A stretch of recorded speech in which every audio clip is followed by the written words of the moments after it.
We're live. I can see our host is, rather, our guest is 100% ready for us tonight. Hello, hello, hello. Okay, ladies and gentlemen, good evening. The Pix lawyer, Mr. Dakbo. Happy weekend, sir. How is the grooving for this weekend going? Good evening, guys. Good evening, ladies and gentlemen. I was about to say of the bar.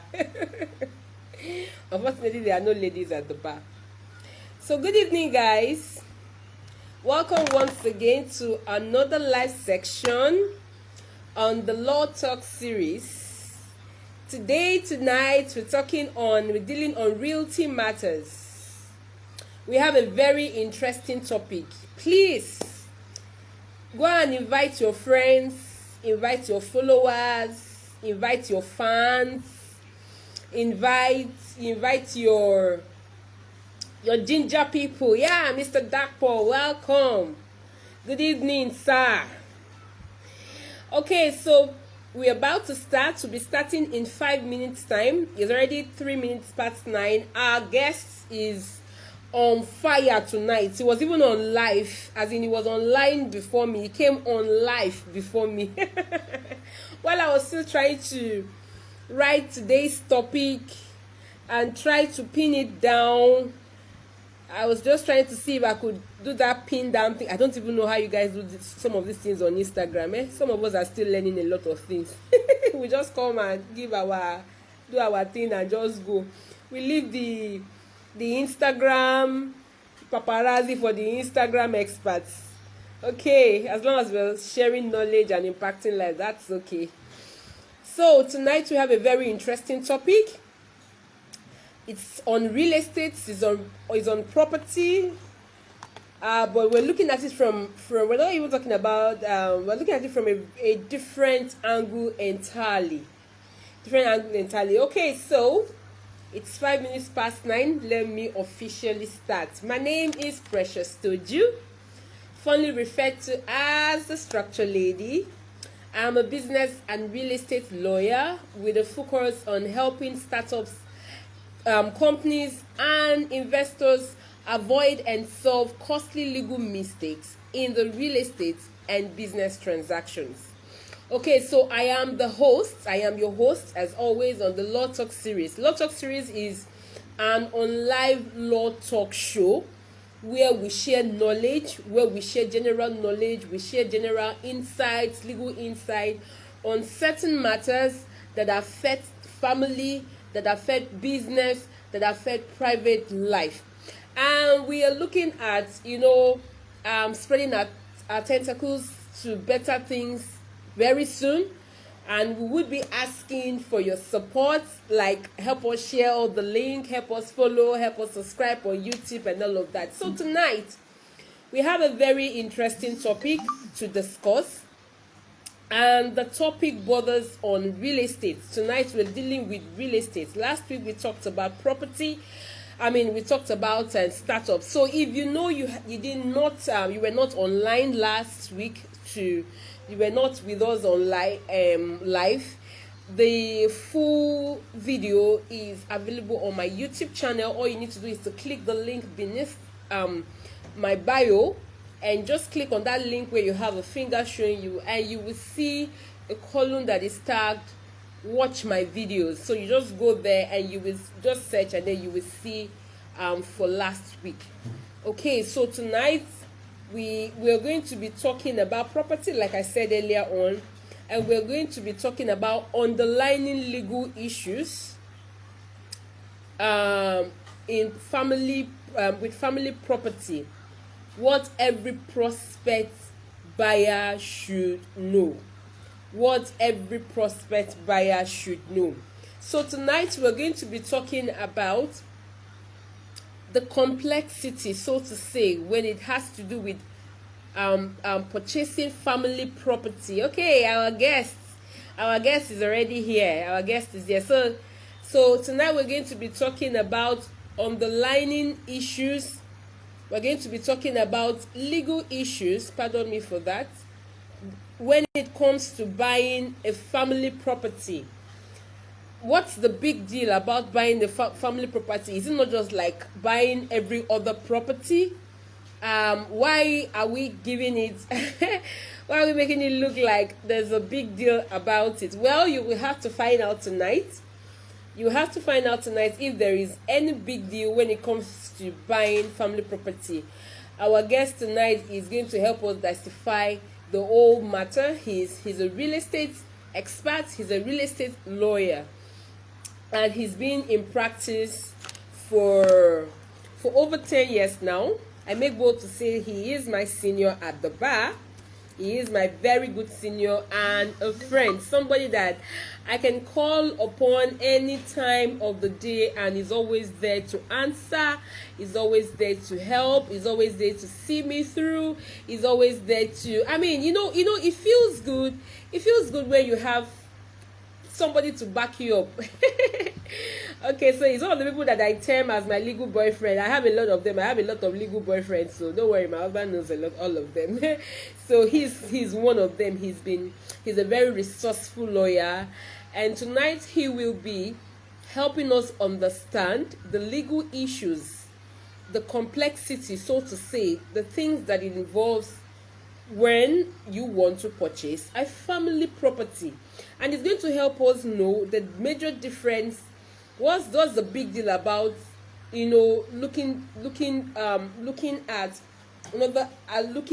complexity, so to say, about family property. Okay, so our guest for tonight is Mr. Marvin Ibem. Mr. Marvin Ibem, please can you send a request so that I can add you, so that you can come online with me? Like you can show the way people are seeing is that they can see you too. So, Mr. Marvin, please just send me a request. There is this icon here that shows two people. Okay, you've already done that. I'm so sorry. I didn't even check. Okay, so on board. I'm bringing him. He's coming.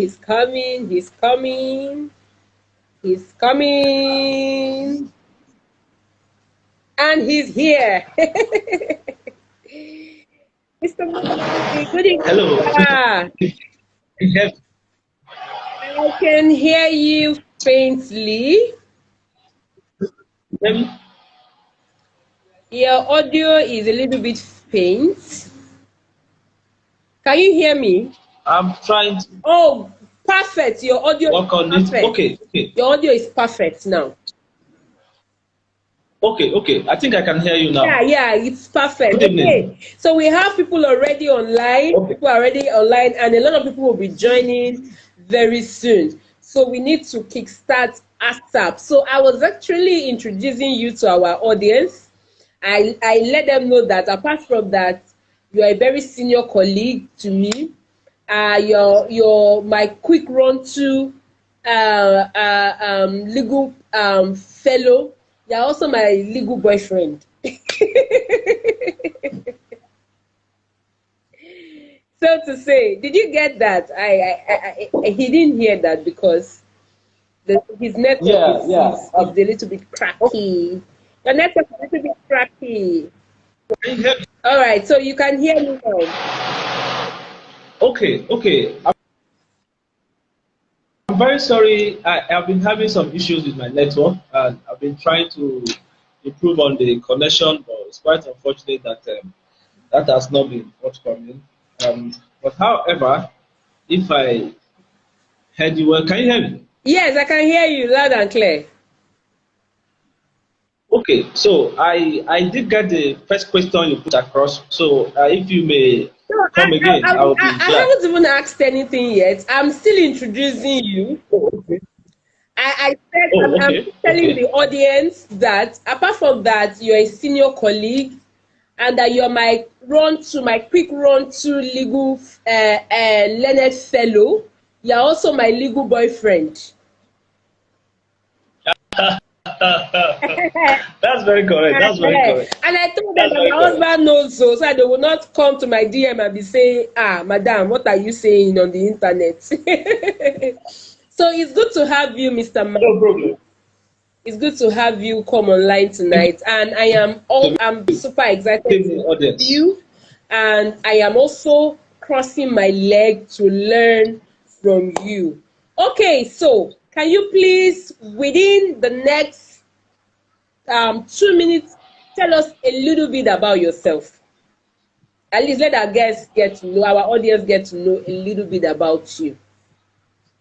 Are you single? Are you married? It Okay. could just be some hookup here. Well, thank you very much, Precious. I am indeed happy to be with you tonight in this Yeah. section.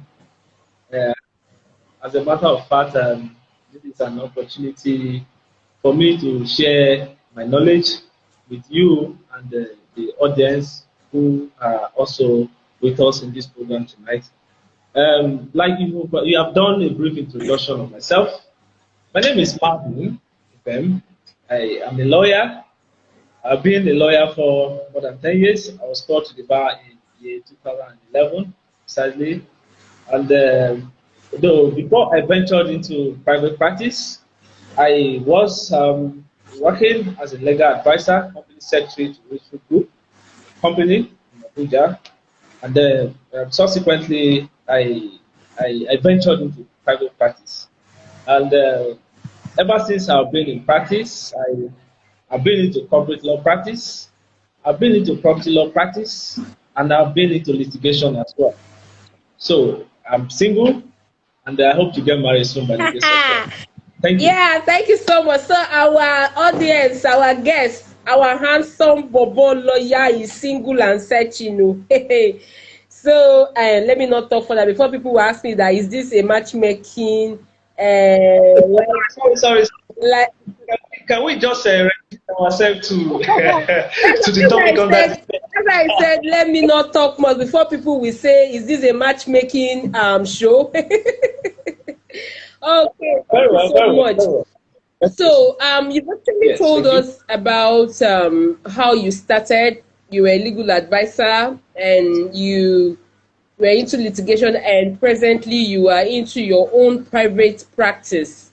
Okay, so we need to know a little bit about your experience, your achievements so far, because our audience needs to know that they are talking to not just a lawyer but an experienced lawyer, an expert in his own field, and an achiever. So we want to know what has been your experience so far when it comes to being a lawyer. What has been your experience? What has been your achievement? And what service does your law firm render to the public? So I'm taking the two questions together because of our time. What has been your experience so far in the legal profession? What has been your achievement? And what service does your law firm render to the public as a whole? Okay, thank you very much, Precious. I must start by saying that the job of a lawyer is a very challenging one. And as a matter of fact, the first thing that comes to the mind of a lawyer, when questions like this arise, is how to satisfy his client with the bounds of the law. And you know that the job of a legal practitioner is rendering services, to client. So it's a service-based profession. And as a matter of fact, in my practice over the years, I have I've encountered a lot of challenges. I've also experienced a lot of successes, that I've made in my career, on which I may not be able to go into No, details. no, no, no. But It's fine. yes, yes. As a matter of fact, in my practice so far, I have done a lot of property transactions. I am also a company secretary on record to allow services, both pre-incorporation and post-incorporation matters. And I also do a lot of litigation. And in my year of practice, so to my years of practice, so to say, I've done a lot of cases, and I am still doing a lot of cases. But one thing that is very paramount, one thing that is very paramount is how you can satisfy your client. Mm. You know, because as a lawyer, you cannot do without your client, so to say. Just like you know, the job of a legal practitioner is well, it's business. So legal practice is business. So we work to satisfy our clients, to take out, I mean, perfect the brief of our client in the way that is possible for us within the bounds of the law. So basically, in my practice, I've done a lot, and I wouldn't want to go into details of all I've done today, but I believe that it has been challenging, and I pick, you know, a lawyer can do a lot of things. You know, there's so many things that a lawyer can do, and so far so good. It has been great.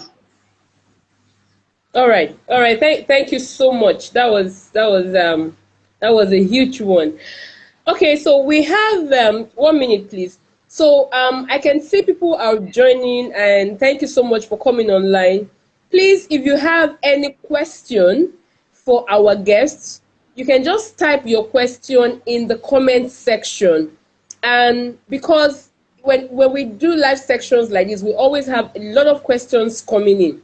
So if you have any question, please type your question in the comment section. I will get to read the very first questions that actually come online, just because of our time, and so that Instagram will not just cut us off. So I will take questions that came in first, like questions that came in early, so to say, than just taking questions that comes in at the end of the chat. So please begin to drop once we start. Want to start the real deal, the real talk for today. So if you have a question while our guest is dishing it out for us, just put your question in the comment section, and we will take it one after the other. And the ones that we can't take, you send a direct message to him. Okay.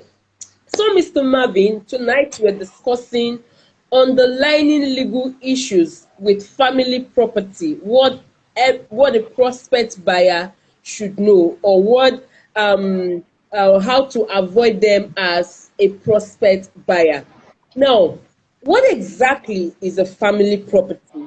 Because this topic alone seems to suggest that there are a little bit of complexity, in quote, so to say, when it has to do with buying a family property. So we want to know, as your audience, as your student tonight, what can be termed as a family property? Okay, thank you very much, Precious. You know, usually,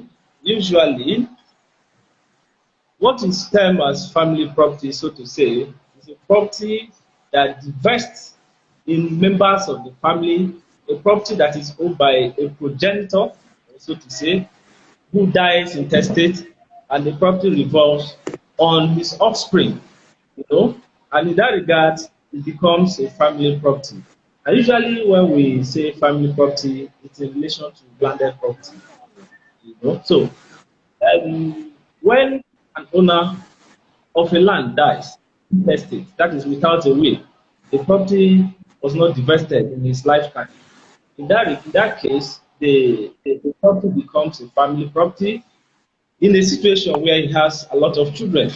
In that case, there's a lot of interest on that property.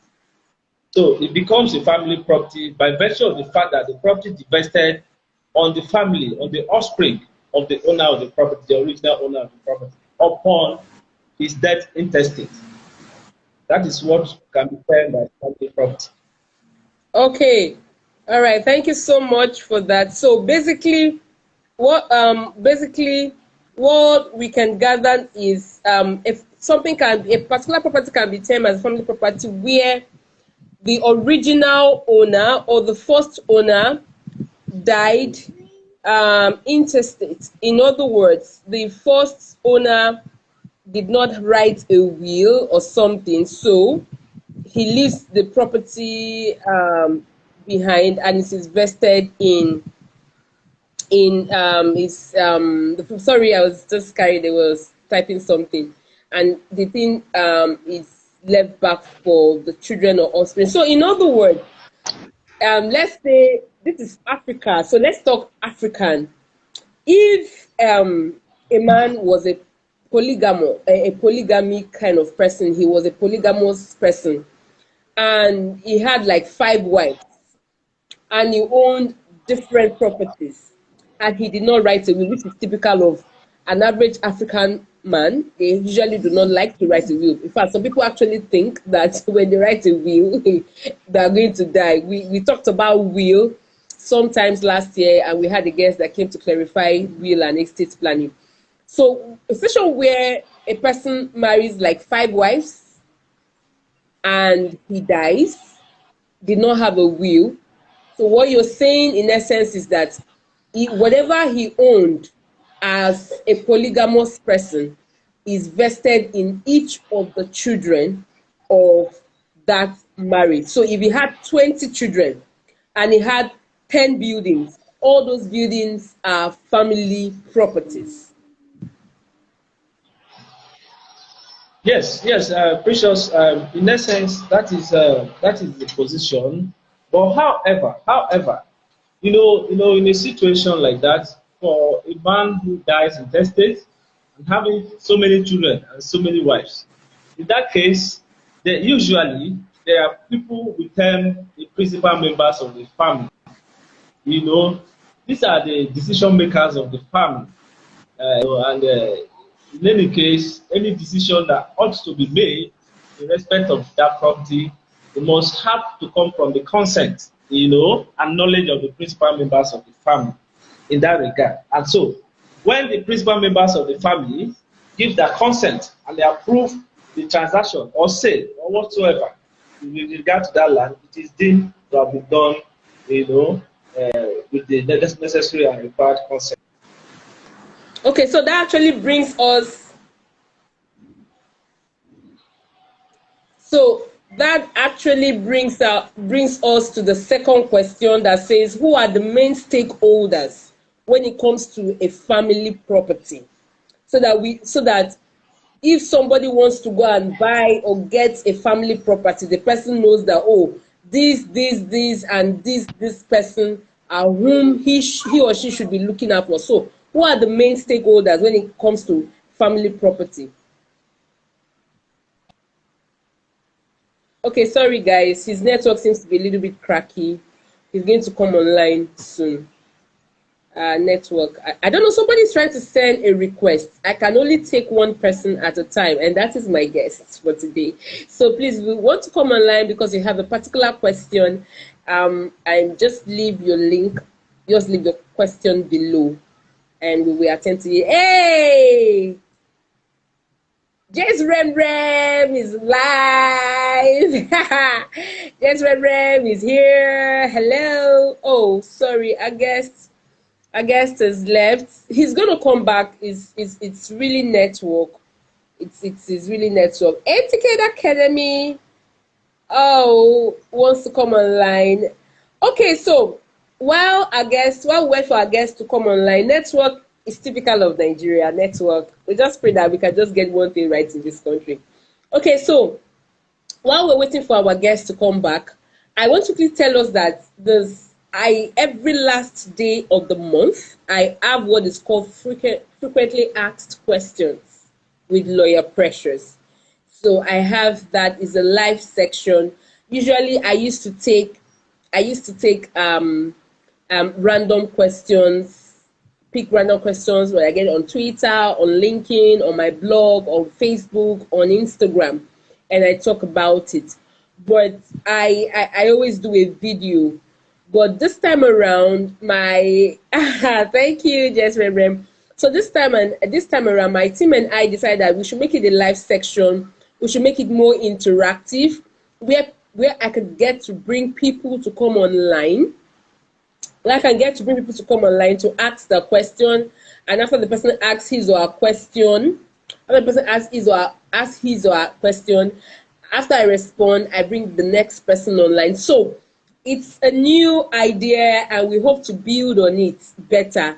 So that is going to be going on, is going to come in place on the 31st of this month.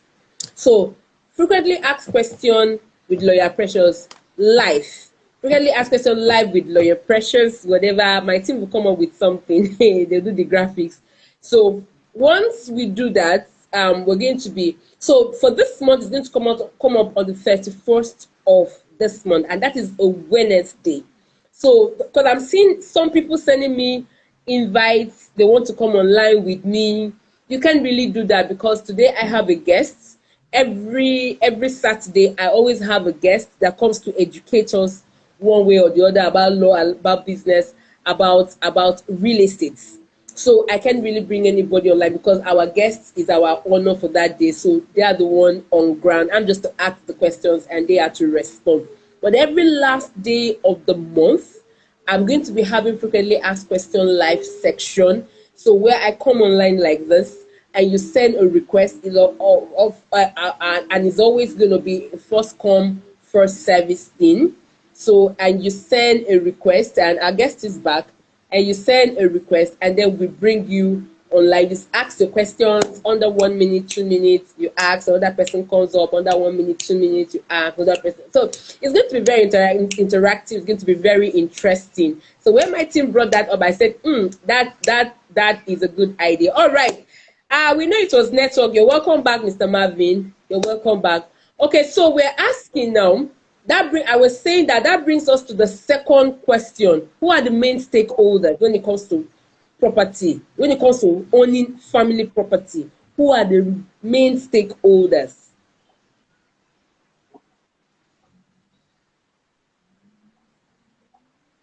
Okay, Precious, if you can hear me now, well, I must first of all apologize for the poor quality, right? Our country is such a place that Mr. Marvin, can you please increase the volume? I can barely hear you.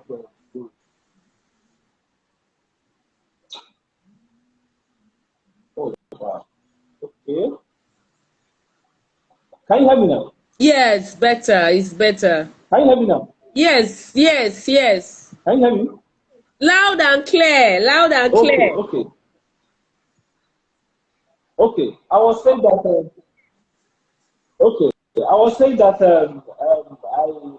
I want to sincerely apologize for the poor connectivity. You know, it's something that is very common. Okay, I've tried my best to see how I could enjoy it properly. But as far as this, okay, so that brings us back to the question you asked. You see, when you talk about the principal members, the people who are the real stakeholders as far as family talk is concerned, they are the principal members of the family. And in the normal setting, usually these principal members of the family are selected by the family members. You know, when they all come to agree and say, these are the people who are to represent us in all dealings concerning our family property. And these are the people we call the principal members of the family. And in any case, for any transaction regarding the family property to be valid, you must come with the consent of the principal members of the family.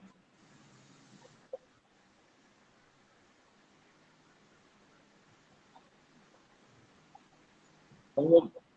Yeah, I can. I'm hearing.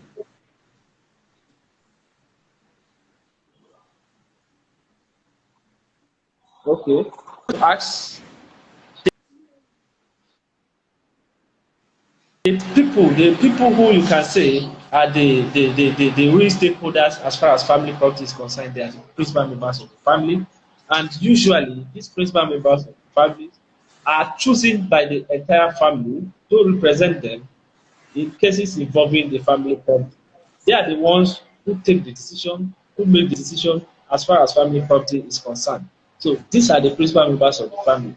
And whatever transaction, whatever done with the family property, it must be with the consent of the principal members of the family. It is only when the consent of the principal members of the family is sought and obtained that you can say that that transaction is valid. All right, all right. Thank you so much.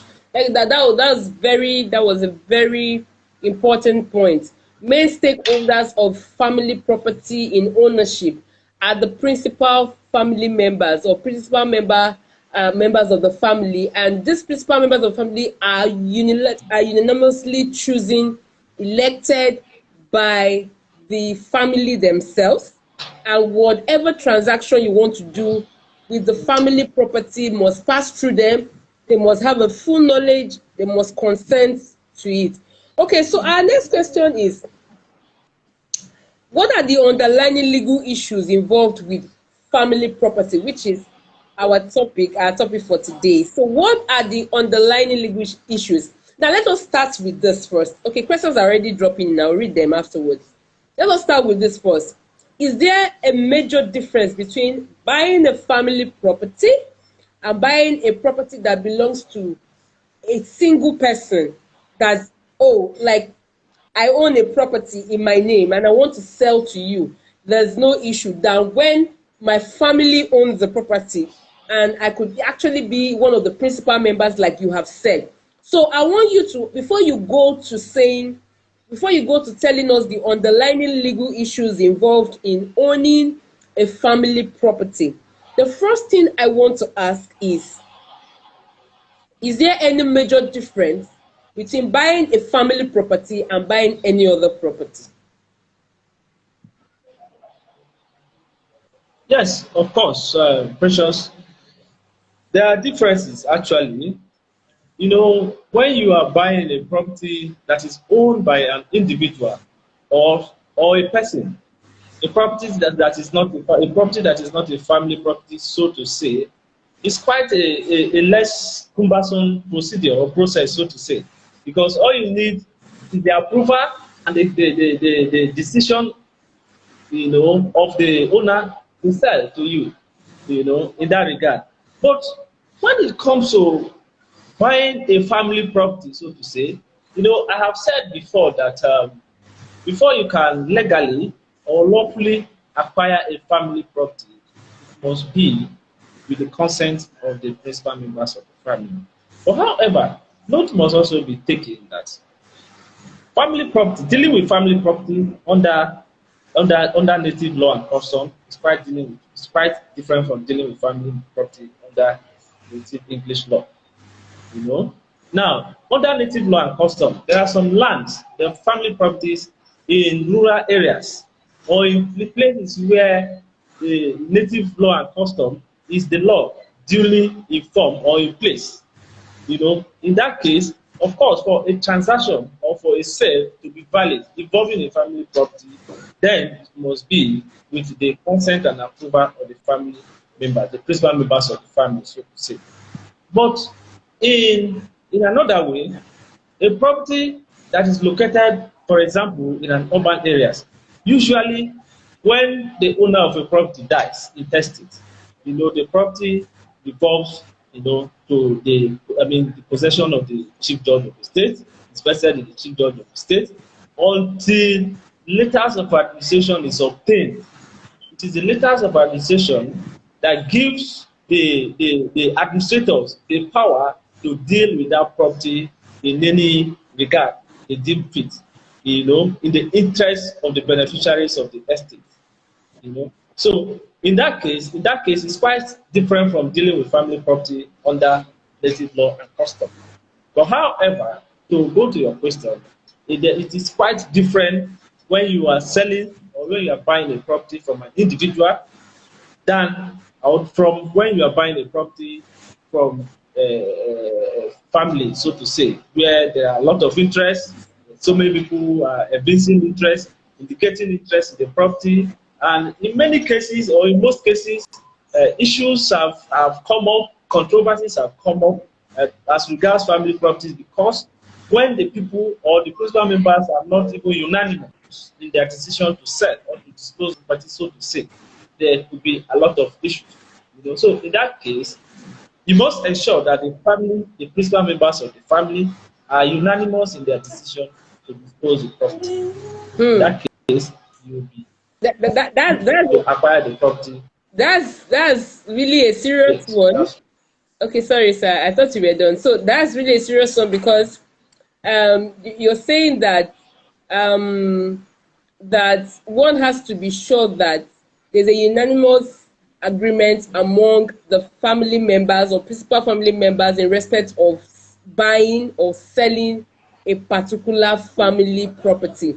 So this just goes to tell us a little bit of complexity or the complexity involved in purchasing a family property. So now the underlying legal issues. What exactly are the underlying legal issues with respect to family property? well. In my own understanding, when you talk about underlying legal issues generally, well, I think you look at the issue of consent. This is number one. You also look at the issue of ownership and control. It is still another issue because when a lot of people are interested in the property, there's usually a complex situation in the sense that interest from different ways, different people, different quotas, in respect of the property. So you will see that in most cases, families have gone to court. Families have gone to court.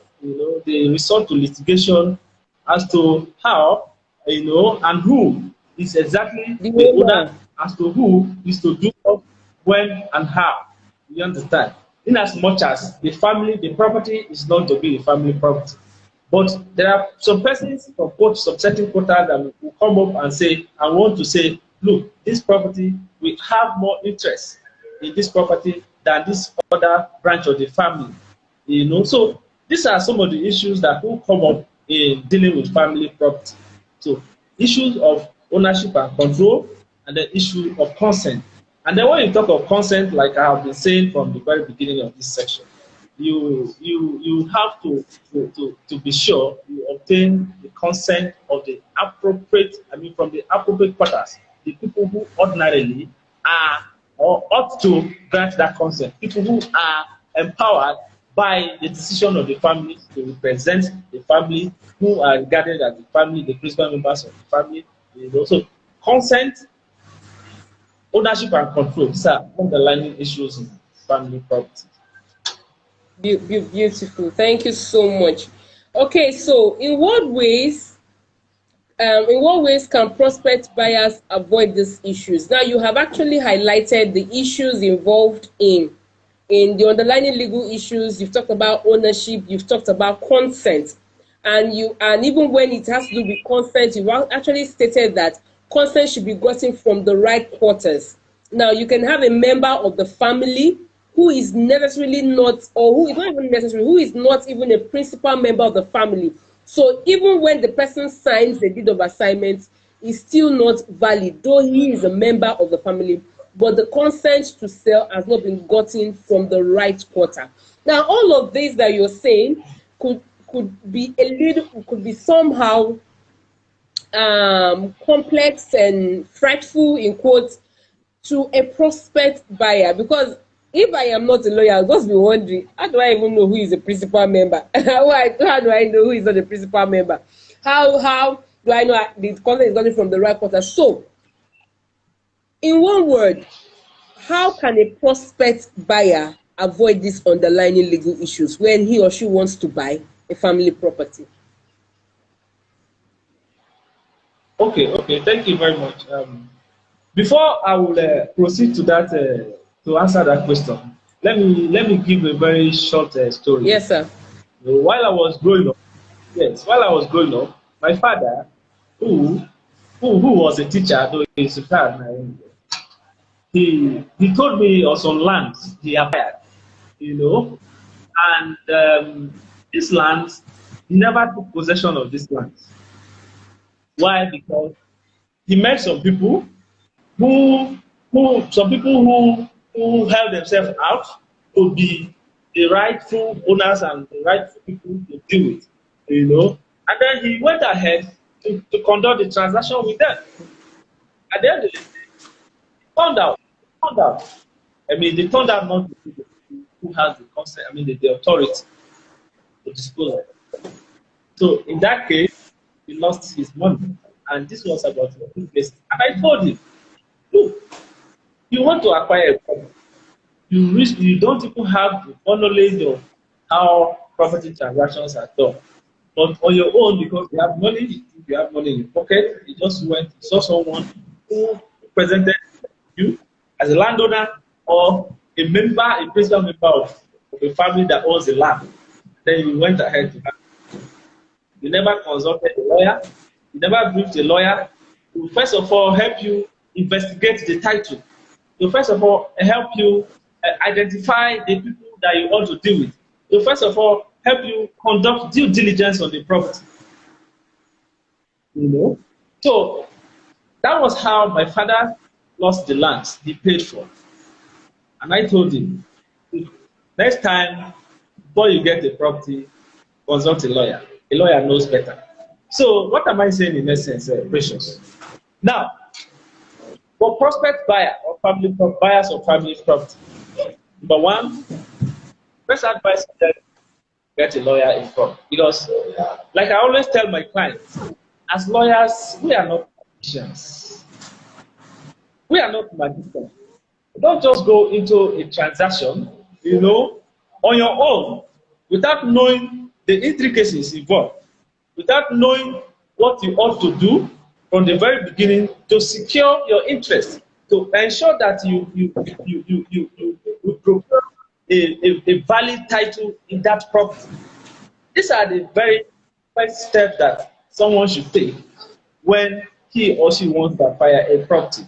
And of course, not everybody knows, So you don't just come and by the time you are duped, you now begin to run to lawyers and expect lawyers to do magic. It is a very, very difficult thing. We are not magicians. So first of all, the first thing I will let clients know, prospect buyers, is to get a lawyer. Get a lawyer. The lawyer will conduct due diligence on that property. The lawyer will be able to ascertain, whether that property is encumbered or whether that property, the interest in that property is valid enough for you to proceed. The lawyer will be able to offer you a legal advice. In that case, you are better protected. And so the lawyer will ensure that he is dealing with the appropriate quarters.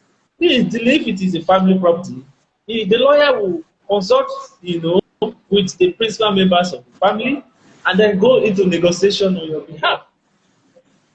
And if the land has documents, so to say, because there are a lot of customary lands that do not have documents, apart from family receipts, apart from family receipts. So if the land has documents, the lawyers will look at the documents. The lawyers will conduct search on the land, and then ensure that the land is safe and free from all encumbrances. It is also the responsibility of the lawyer to also ensure that the purchase is done from the rightful owners, the people that you ought to deal with. It is also the responsibility of the lawyer to ensure that all proper documentations in respect of that property is done. In that case, your interest is protected. All right. Thank you so much. You see, your illustration just takes me back to a lot of matters that I'm presently handling. And when some just comes, I'm just weak as a lawyer, and I'm just like, why do people love to put the cart before the horse? Now, there's this, you just gave an illustration about your dad. There's this one that I was over the phone with the woman yesterday, and she had paid for the property. In fact, when they contacted me and said that they paid, they want to know whether it's only receipts that they had. I think I did a post like that, but I did a post like, you don't actually just get a receipt. And when they contacted me and said they had paid for a property and they just got a receipt. What other documents should they get? What should they do? I said, okay, let me even have a conversation with you people. What stage? They were like, okay, what fees? What are my fees? I said, let's not even talk about my fees yet. I need to understand the transaction that you have done. Lo and behold, when I had a conversation yesterday with them, or yesterday, I can't even remember, but this week, I was made to understand that they had bought this property since 2016. And I was even asking, okay, what documents were you given? What title does that property have? The woman could not say anything. He was like, offer me receipts. They gave me receipts. And I just smiled. So I just said, the first thing to be done, call a meeting with the people that sold the property. Let me be there. Let me ask certain questions. And these are the things that ought to have been done before she even paid money. So when you say people should contact their lawyer, it cannot be overemphasized. And that is what I try to make people understand in this Law Talk series. In fact, talking about business, our guest yesterday that came said something very valid. For Lake, she said, when it comes to starting a business, you must get an expert advice, especially from the lawyer, and you will always find a lawyer that fits into your budget. So I feel some people run away from contacting lawyers because they feel the fees are much. And the truth of the matter is, you can actually meet a lawyer that fits into your fees as long as your fees are not ridiculous. You understand? So you've made a valid point. One of the ways in which prospect buyers can avoid the legal issues and even the family issues that has to do with buying any family property is to contact a lawyer. Like you rightly said, some people will just come to you and like, lawyer, see what happened, and they expect you to do magic within 48 hours. How? I remember when I was a young lawyer, as a youth corper, I worked in a law firm, and my boss, my boss then took over a family property litigation lawsuit. In fact, where he was, the man dashed him the case. Eh? He was doing the case, but I came to work with him. I took over the case, family property, until I left that law firm because I got retained and I worked there for a while before my first child came and I had to just back up and all of that. So till I left that law firm, that matter was still in court. It was a family property lawsuit. So that is how far and how long and how ridiculous and how lengthy a family property suit can be if a buyer does not look out, does not get his lawyer involved from the day go. Because what people don't understand is that until court has decided on that matter, nothing can happen on that property. So if it takes 20 years for court to decide, 20 years the property will be there and nothing can happen and nothing will even happen. So thank you so much for that. I just wish people can understand that before you pay a penny for any property, especially a family property, consult with your lawyer. So the second to the last question, sir, is so far in Nigeria, what are the legal framework for selling or buying family property? Now, we have legal framework for almost everything. So is there any legal structure, so to say, on ground when it comes to buying or selling a family property? Well, I think when you talk about legal framework generally, as family property is concerned, there is no particular legal framework that is restricted to dealing with family property alone. But however, the legal framework for sale of land generally in Nigeria. Applies. Okay, his network is cracky again. Sorry, guys. We'll soon be back.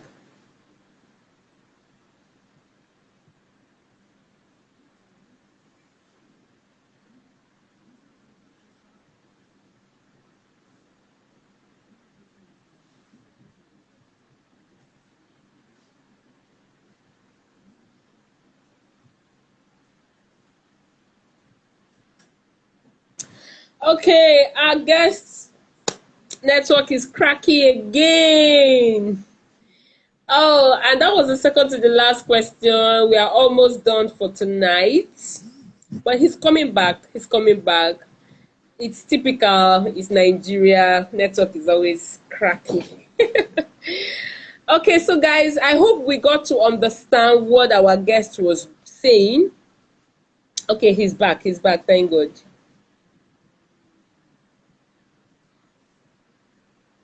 Okay, he's coming. He's coming. He's coming. He's here.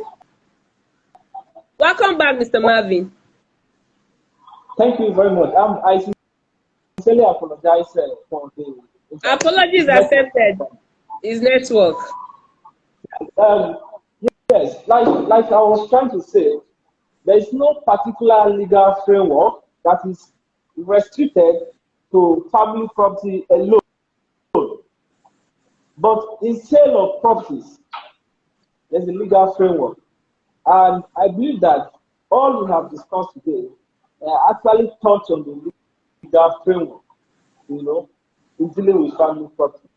You look at the various laws, the customary law, how to dispose property in accordance with customary laws and tradition that is in place where the property is located. So that's one legal framework, and then the received English law, which is our law. So we have a lot of laws as far as property transaction is concerned. We have in Lagos State, for example, we have the state of titles law. We have the Property and Conveyancing Act. I mean, which is applicable to some of the southern states, and likewise in the north, So we have a lot of framework, a lot of laws, that regulate, dealing with properties in Nigeria. But however, there is no particular law that is so restricted to family property alone. Apart from the fact that when it has to do with the land in rural areas, it has to be in accordance with the custom, the customary law, the customs and traditions of the people, and the place where the land is located. Okay, so basically, all the laws that applies to property, real estate transaction in Nigeria also applies to buying and selling of family property based on Exactly. based on the state law and the national law. All right, sir. So the last question for tonight, before I Exactly. go Exactly. for to take the questions that has been dropped in the comment section. Please, if you have not dropped your question, drop because tick says the clock, tick tick. What you've got to do quick. Okay, so what would be your advice based on what you have talked about tonight? What would be your advice to prospect buyers that want to actually buy a family property? That's one hand. And on the other hand, for those that have already bought and they have found themselves between the devil and the Red Sea. I personally believe that there is no problem without a solution. No matter how technical the solution might be or lengthy the solution may be, there will always be a solution at the end of the day. So, you're going to answer two questions in one. What is your advice to prospect buyers of a family property? And on the other hand, what would be your advice for those that have already bought and have found themselves, like this woman I talked about now? Obviously, from the location she bought, I know it's a family property. But she said she will call the elders and blah, blah, blah. So, in that kind of situation, like somebody has already bought and he is in the middle of the Red Sea, what would also be your advice?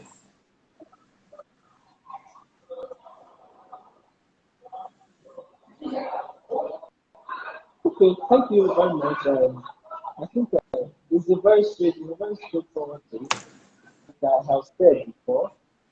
Now, I think in this regard, my advice for prospect buyer of family property, number one is to ensure that I deal with the right people who have the authority to deal with that property. And how do you do that? Ensure you get a lawyer to guide you through. Ensure you consult a legal practitioner. Not to when you go into the transaction and there's problem, you begin to run to lawyers. Lawyers are not magicians. But when you get a lawyer involved from the very beginning. The lawyer has the requisite knowledge to guide you through, to make sure that you are going to buy that property and you go home sleep with your 2 eyes closed. And then as for the people who already purchased family properties and they are one situation, one or the other, I still advise that you try to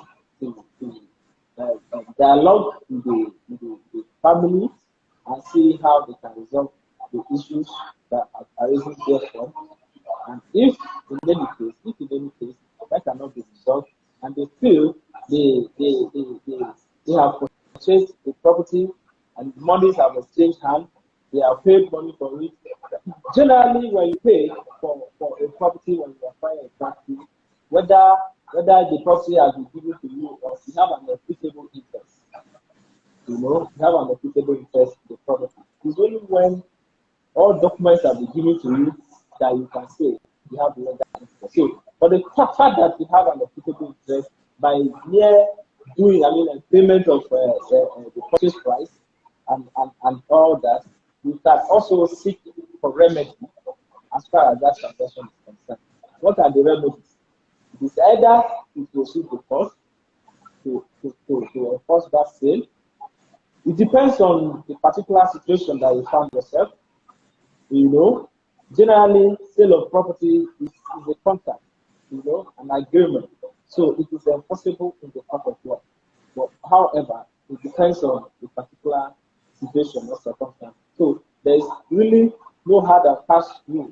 But whatever situation and whatever circumstance that situation arose, so to say, will determine how you go about it.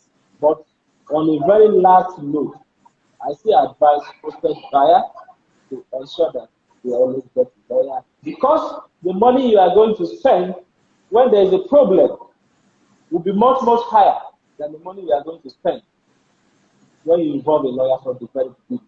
So it is better you get it right from the very beginning.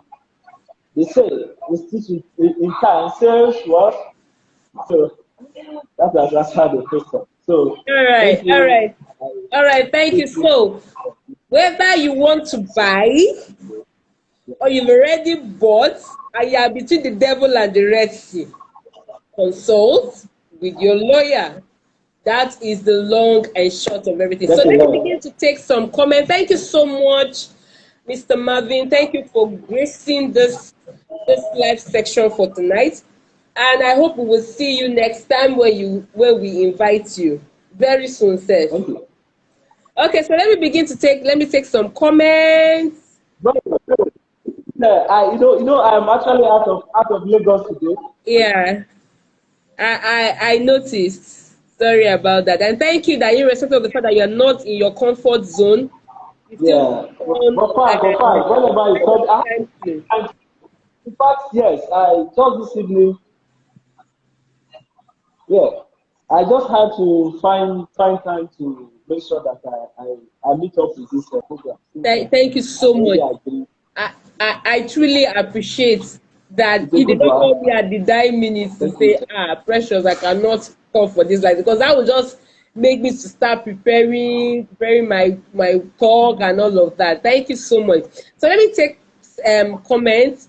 Jez Remrem says, hi Precious, I always enjoy your sections. Oh, thank you. I wish it was Valentine. I said you should just send me Valentine. She just bow me. So she's asking, this is a question for you, Mr. Marvin. He said, so family properties. I hear about loads of land properties without documentation tamed family property? Please, can you enlighten us? Okay, so just remember me saying, she hears about a whole lot of property that does not have documentation, but they say it is family property. Especially those, most of those on money property, they will just say there is no documentation, no, there is no consent. I don't know if there is an excision, but they will just say, it is family property. It is our family that has it. Our family has been in possession for almost 100 years now. So she's asking for an enlightenment. What is it all about? Is it really family property, or what is it?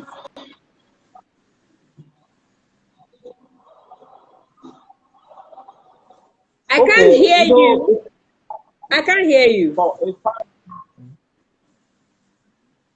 okay, can you hear me now? Can you hear Yes, me now? loud and clear. Can you hear me now? Loud and clear. Okay. I was saying that it is very possible for a family property not to have any documents, so to say. Most especially some of the land that are virgin lands. Are you okay? Some of the lands that are virgin lands that have never been purchased before, it has always remained in the hands of the original owners of the land. There has never been any documentation for that land.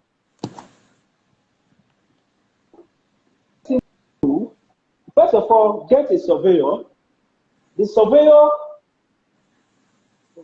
can you hear me? You with me? I can hear you. Sorry, my son ran into me and threw my camera away, so that's why.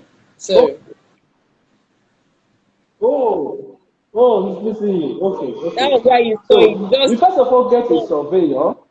The surveyor will take coordinates. Oh, okay. The surveyor will take coordinates of the land. You know, when the surveyor take coordinates of the land, the surveyor will be able to, with the proper dimension, the surveyor will be able to determine or ascertain whether the land is under acquisition or excision. If the land is under acquisition, it means the government has taken over the land, and in that case, you cannot buy, except the government grants excision. So, if the surveyor, takes coordinates of the land and finds out that the land are not under government acquisition, you can proceed to get the transaction, done with the family members, by deed of assignment, and then ensure that there's a purchase receipt. And if there was none before, then you have to obtain purchase receipt from the family, and then the surveyor will prepare a formal survey plan in respect of the land. And so, with the survey plan, with the deed of assignment, you can proceed proper documentation for that land in your name. In that case, you are now the first person to prepare, to process the document of the land. All right. Thank you so much. To further buttress your point, I want us to, just remember me saying thanks, Mr. Marvin. Okay. Now, I want us to understand that it is not all families that have documentation when it comes to large expanse of land. And most of those real estate developers that you see selling plots of land somewhere, it's because they went to meet the family members who, for example, to survey a large expanse of land has to do with loads of money. So, because they do not readily have this, because you notice that most of those land that you're talking about are in the rural areas. A lot of them are not in the urban area. They're mostly in the rural areas. So, because they do not have the money, and even if there's somebody that has the money, there's always this thing about families and all of that. But they really readily do not have the money to actually do this. So if they see somebody, they see an estate developer, a real estate company, they always have this agreement and understanding that, okay, we have 10 hectares, for example. We will give you we will give you 3 hectares while you survey the whole 10 hectares for us. And so you will see that the estate developer will begin to sell his own part. So there are always ways around it. And like our guests have said, this could happen as a real estate developer, this could happen as an individual. Because if you go to meet them one on one, you can actually be the first person to get your title perfected on that property. That is after that place has been surveyed and you have actually seen that your surveyor has seen and confirmed to you that, oh, these coordinates are not committed acquisition of the state, whatever state that you find yourself. So in one word, if you have a particular, most of them are called virgin lands anyway, you have a particular person that is saying, come and buy, we have family property, but without have documentation, it doesn't mean that they are lying, it doesn't mean that they are scams. Some of them are scams, but it's not all. Or as long as you can verify that it is not committed acquisition, and that particular community or that particular expanse of land has been excised by the government for that community or for that particular family, then you can go ahead, buy from them, get your deed, do everything, and then you go and perfect your title, and you will be the first titled owner, so to say, if English will allow, of the property. Thank you so much. Okay, so somebody is saying, do you need a lawyer for this virgin land? Hey, that is when you even need a lawyer the most. I mean, my guest, let me talk. The one that is talking. That one is even the cocoa. That is your starting. Please help us, Mr. Bobby. Do you need a lawyer for virgin land? That is even where you need a lawyer. Most. Like I've just said, you need a lawyer more. You know? Yes. The lawyer will discuss with the family members, the fiscal members of the family. You know, the lawyers will be able to ensure that the land indeed actually belongs to the purported owners. Exactly. So on that note, that you can proceed to secure the services of a surveyor.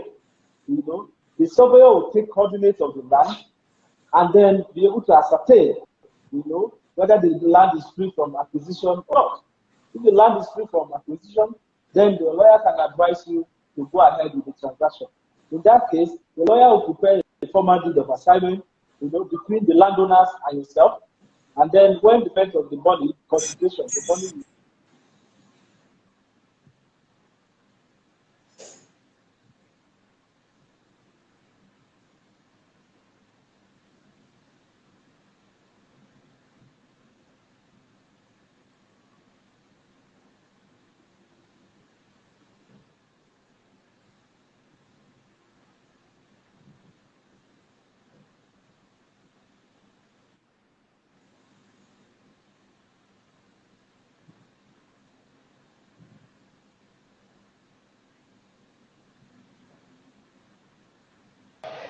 Hello.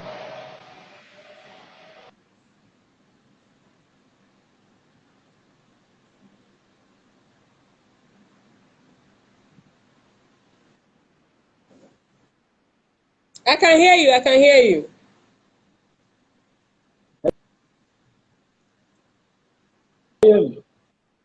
Yes, I can hear you loud and clear. Yes, loud and clear. You can go on. We're rounding off the show anyway, so. Okay. So like I was saying, it is when the surveyor takes coordinate and prepare a formal survey plan with respect to that land. The formal deed of assignment will be prepared by the lawyer, and the deed of assignment will be presented to yourself and the landowners. And the landowners will issue you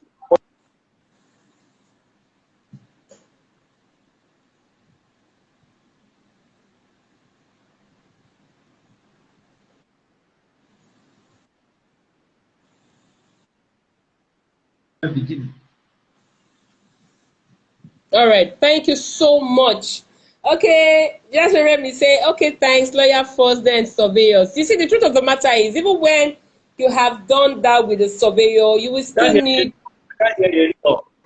Oh, you can't hear me. Oh, okay. I was just saying thank you so much for coming. Thank you so much. Let me release you because Please, whatever you say, and I don't respond. Just know that I the cannot hear network is you really anymore. terrible at your end. Network is But not I bad. really want to appreciate you for finding out time to come online or on live tonight. And and despite the fact that the network has been terrible from your end, which is not your fault in any way, you still try to Rachel, come I can't online hear you. whenever I you can't get hear you. cut off. Oh, no problem. No problem if you can't hear me. But I'm just appreciating you that no matter what, you've been coming on live and you get cut off from the network, you still try to come. It shows commitment. Okay, I can hear you now. I can hear you now. Okay, I was saying, okay, can you hear me Yes. now? So I was saying thank you Yes, so very well. much. Thank you so much for coming. Thank you so much for finding out You're time to welcome. be here, even when you are not in your comfort zone. And even when the network was taking you out and bringing you back, you still kept coming. That shows commitment, and I really appreciate. I really, really appreciate, and I am hopeful that when next we get to invite you, you will be in your comfort zone with a better network. And because where you are. I no problem. Okay, No Mr. problem. Marvin Ibem, thank you Thanks. so much. Thank you for answering all the questions. Now, if you have any further question, you want to ask further questions, you have something you need to clarify, you can send a direct message to our guests, or you can send a direct message to me. Either way, he's been a very wonderful person. Thank you so much for coming. Thank you for taking out your time. Thank you for your energy. Thank you for finding out time. It's not easy with the workload that we lawyers have, and we get to put all of this together. I appreciate you. God bless you for coming. Thank you so much. All Thank you. right. For those Yeah. of you that are Thank just So may I be permitted to leave now? yes, you are free to leave. Thank you. Thank you. I Okay, appreciate. for those of you that are just coming, that are just joining us, we're so sorry. The show is over. We're done. You can watch the replay, and it's going to be here, or you're going to check. You can also check it on my YouTube channel. Just go to YouTube. I am on YouTube as Precious Studio. Just type Precious Studio, and you will see my channel. You subscribe, very important, and you get to watch other live sections that we've had discussion on law, on business, and real estate. Like I was saying, every last day of the month, starting from the month of March, my team and I has put up a section called Frequently Asked Question Live with Lawyer Precious. Now, I used to do frequently asked questions, but we always pick randomly questions from Twitter, from Instagram, from Facebook, from LinkedIn. So we pick randomly from the blog, and I don't really get to answer all the questions. I can't really answer the questions because sometimes you don't see some questions and you're like, this one. Okay, so when we pick randomly questions that have been asked over 2 times, over 3 times, and I do a video and I answer those questions. But my team have said you have to come live. And I noticed that while I am I am online and I am live, people would love to come even when I have a guest. So I just want to tell everyone that Saturdays are solely for guests. They come to educate us, they come to enlighten us on law and business and real estate. Now, you can only communicate with us through the sections. You drop your question in the comment section and we get to answer. But for frequently asked questions live section, frequently asked questions live with Lawyer Precious, will be coming up on Wednesday, 31st of this month, the last day of this month. I come online live. I come online live like this.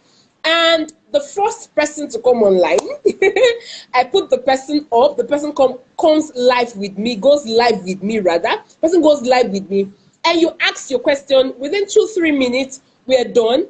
I remove the person, put the next person. So it's gonna be a live one-on-one question live section, frequently asked questions. So I really want you guys to look forward to it because it's going to be really interesting. Any question on law, on business and real estate, Just come every last day of the month and I will answer.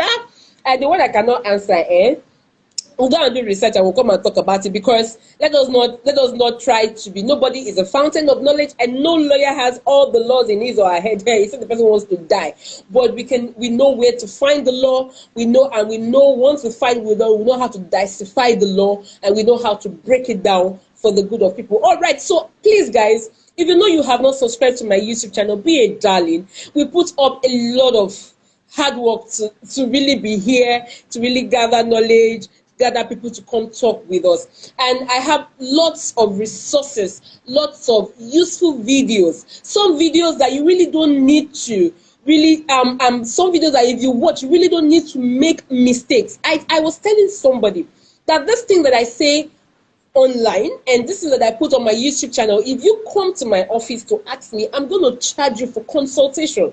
But the problem is people don't get to watch videos and people don't even get to read these things. Okay, so please click the link in my bio and go to watch my videos and subscribe to my YouTube channel. I really need that YouTube channel to get to 1,000 this month. Please subscribe, share the link to people. If you love Lawyer Precious, if you appreciate what we are doing, if you appreciate our resources, our energy, just click the link in my bio and go to subscribe to my YouTube channel. Okay, enough of the preaching. Thank you guys for joining me. Next week we're going to be talking about business, and we're bringing a business law expert on board. Do not forget, this show is every Saturday, is a live section every Saturday by 9 p.m. Thank you guys for joining. I will see you next time. And always remember that a building without a good foundation, no matter how beautifully structured, will crumble someday, one day. Legal structure is akin to that foundation, irrespective of the type of business or entity you run, irrespective of the type of transaction or whatever you do. Legal structure is the ultimate. Before you sneeze, before you cough, or before you sneeze, before you cough, before you sleep, consult with your lawyer. A stitch in time saves 9. See you guys next week, 9 p.m. Do not forget to subscribe to my YouTube channel. Thank you, and God bless you. Bye.